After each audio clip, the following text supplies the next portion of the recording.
En este video de 6 preguntas, voy a empezar leyendo la primera pregunta, que es: explique de manera general en qué consiste la etapa clásica, moderna y contemporánea. Entonces, la etapa clásica vendría siendo una etapa tradicional en el siglo XIX en Europa, donde empezaron y buscaban, ¿no?, el inconsciente de los factores endógenos, y también se empezó a dar paso al estudio y a las explicaciones de la biologística, antropológicas y psicoanalíticas, y también se empezó a estudiar un poco la neurociencia epignética. La etapa moderna. La etapa moderna es un modelo que se dio en el siglo XX, más específicamente en 1920 en Chicago, en Estados Unidos, que buscaba buscar las causas fuera del individuo, que ahora sí ya serían las exógenas, a través de explicaciones sociológicas, estructurales, macro y microsociales. Se desarrollan en Chicago, ya que esta ciudad estaba pasando por un cambio, ¿no? Un cambio industrial muy grande, de donde nacieron muchas familias de teorías criminológicas. El estudio también de la ecología, en la ecología urbana, también contribuyó al cambio del paradigma criminológico. Eso es no a grandes rasgos lo que pasó en la etapa moderna.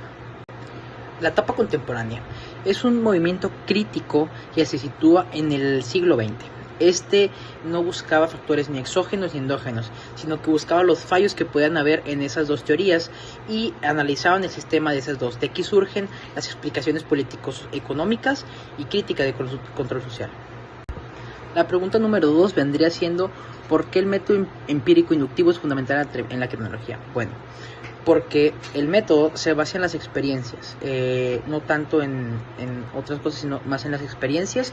Toda la información que se recolecta de la realidad e intenta como elevarse, ¿no?, a las afirmaciones generales. Eso vendría siendo por qué el empírico inductivo es fundamental para la criminología. Pregunta número 3 vendría siendo: ¿por qué el método etnográfico es importante para la etapa contemporánea? Bueno, la etapa contemporánea es importante porque se enfocaba en buscar los factores estructurales de la etnografía. Ayudaba a conservar las prácticas sociales, culturales, grupos sociales, y poder participar en ellas, así para poder contrastar un poco a lo que la gente decía, ¿no? Es decir, tener soluciones mejor elaboradas o mejor estructuradas. La pregunta número 4 es diciendo: ¿por qué voltearon a ver los factores estructurales en la etapa contemporánea? Bueno, en la etapa contemporánea se voltearon a ver los factores estructurales porque se dieron cuenta que si estudiaban solo el individuo no podían avanzar y no podían solucionar los problemas que tienen en ese entonces. Entonces se tuvieron que enfrentar al sistema, que fue lo que contribuyó, ¿no?, a encontrar un poco el control social. Pregunta número 5 vendría siendo: ¿cuál es la crítica al método clínico intuitivo y cuál es su inconveniente? Bueno, la gran crítica al método clínico inductivo vendría siendo que en basarse en las experiencias olvidas las investigaciones y análisis que pueden dar sentido a la investigación, ¿no? Que basarse en experiencias puede un poco no dar paso, ¿no?, a las investigaciones y análisis que puedan darse y que puedan darle un poco más sentido, sino basarse en las experiencias, como vendría siendo algo muy fuera de lo científico. Ok, la pregunta 6 vendría siendo algo más personal, vendría siendo: ¿de qué manera le ha ayudado el curso Introducción a la Criminología a la comprensión y utilidad de esta ciencia? Bueno, la criminología ha ayudado en mi persona, ¿no?, a entender un poco más a los criminales, su pensamiento, sus factores, cómo funcionan, ¿no?, su historia.